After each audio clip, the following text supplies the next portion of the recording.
آزاد ہیں، آزاد رہیں آپ لوگ اس ملک پاکستان میں جانے کے لیے۔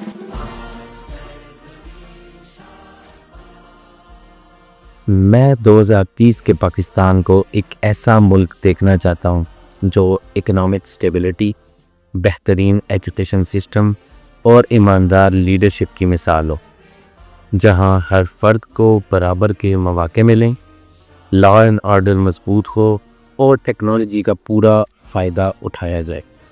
اس منزل تک پہنچنے کے لیے ہمیں کرپشن کا خاتمہ، میرٹ کا فروغ اور یوتھ کو سکل بیسڈ ایجوکیشن دینا ہوگا۔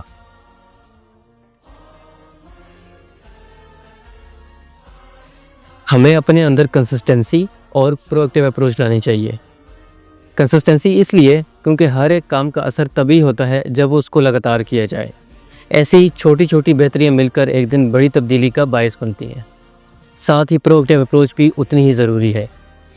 مسائل پر صرف شکایت کرنا ہی لازمی نہیں ہوتا، بلکہ ان کے حل کے لیے پہلا قدم بھی اٹھانا ہوگا۔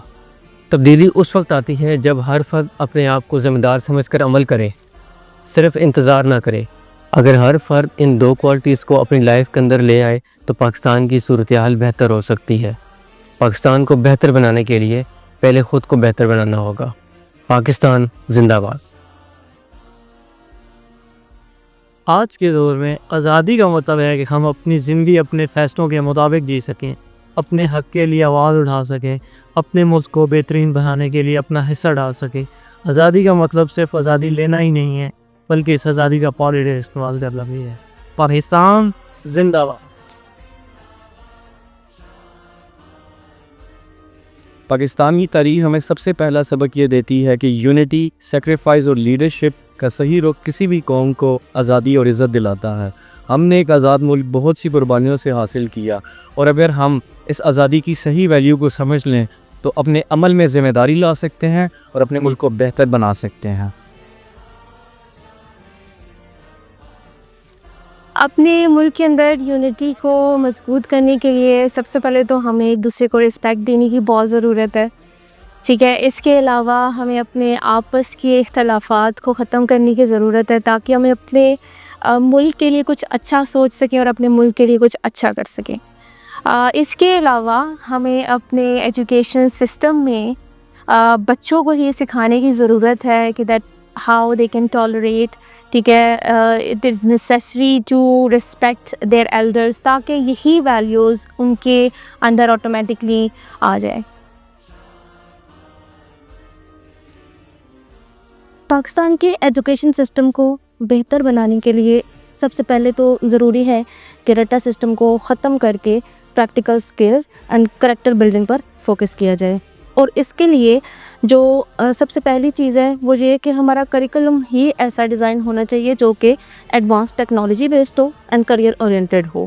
اور سیکنڈ جو چیز اس میں آتی ہے جس سے ایجوکیشن سسٹم بیٹر ہو سکتا ہے وہ یہ ہے کہ ٹیچر کی ٹریننگ۔ ٹیچرز کا اپنے سبجیکٹ پر گرپ ہونا کسی بھی ایجوکیشن سسٹم کو بہتر کرنے کے لیے کافی نہیں ہے، ان کے پاس مزید سکلز بھی ہونی چاہیے جیسے کہ knowledge delivery and student engagement وغیرہ۔ اور اس سب کے بعد کسی بھی بہترین ایجوکیشن سسٹم کو ہر کسی کے لیے افورڈیبل اینڈ ایکسیسیبل ہونا چاہیے تاکہ وہ ہر ایک اس سے فائدہ اٹھا سکے اور ملک مزید بہتر کی طرف جا سکے۔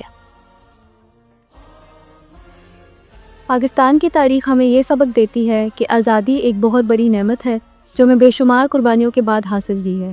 اس آزادی کو سنبھالنا اور اس کی حفاظت کرنا ہم سب کی اولین ذمہ داری ہے۔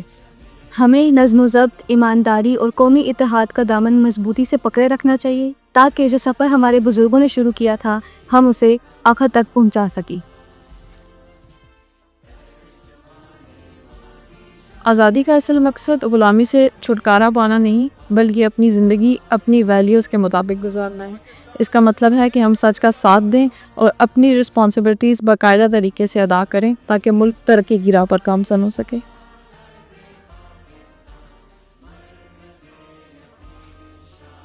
ہر شخص اپنے کام میں ایمانداری، ایکسیلنس اور سوشل رسپانسبلٹی سے کنٹریبیوٹ کر سکتا ہے، چاہے وہ ٹیچر ہو، انجینئر ہو، ڈاکٹر ہو یا کوئی بزنس آنر ہی کیوں نہ ہو۔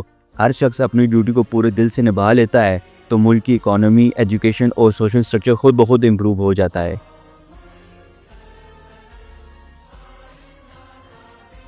ابھی ہم اپنے یوتھ کو پوری طرح سے ہی ڈائریکشن میں ہی دے پا رہے ہیں. بہت سی ٹیلنٹڈ جن لوگ ریسورسز اپرچونیٹیز کی کمی کی وجہ سے پیچھے رہ جاتے. اگر ہم انہیں quality education, software training programs, mentorship اور پازیٹیو رول ماڈلز پرووائڈ کریں تو وہ ملک کا فیوچر بہترین طریقے سے بنا سکتے.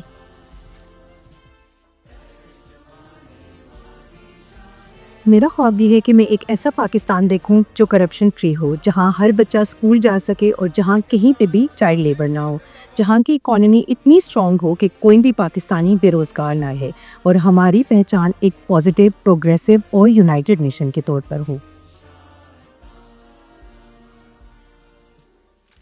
نوجوان پاکستان کا بیک بون ہے. وہ اپنی ایجوکیشن، اسکلز اور کریٹیوٹی کا یوز کر کے مختلف فیلڈز میں اپنے ملک کو آگے لے کر جا سکتے ہیں. اگر یوتھ اپنا وقت پازیٹیو ایکٹیویٹیز میں لگائے اور انوویشن پہ فوکس کرے تو پاکستان کا مستقبل روشن ہو سکتا ہے. پاکستان زندہ باد. میرے نزدیک ہماری سب سے بڑی کمزوری نیشنل یونٹی کی کمی اور کوپریشنز ہیں. ہم اکثر اپنے پرسنل انٹرسٹ کو نیشنل انٹرسٹ پر ترجیح دیتے ہیں، جو پروگریس کے راستے میں سب سے بڑی رکاوٹ بن جاتی ہے. اگر ہم مل کر کام کریں اور ایمانداری کو اپنا پرنسپل بنائیں تو یہ کمزوری طاقت میں بدل سکتی ہے. اپنی ثقافت کو بچانے کا سب سے پہلا اقدام یہ ہے کہ ہم اپنی زبان، تہذیب اور روایات کو اپنی زندگی کا حصہ بنائیں. ہمیں چاہیے کہ ہم ثقافتی فیسٹیول، میوزک، لٹریچر اور روایتی ہنر کو پروموٹ کریں. سوشل میڈیا اور ایجوکیشن سسٹم کا استعمال کرتے ہوئے ہم اپنی ثقافت کو آنے والی جنریشن تک منتقل کر سکتے ہیں.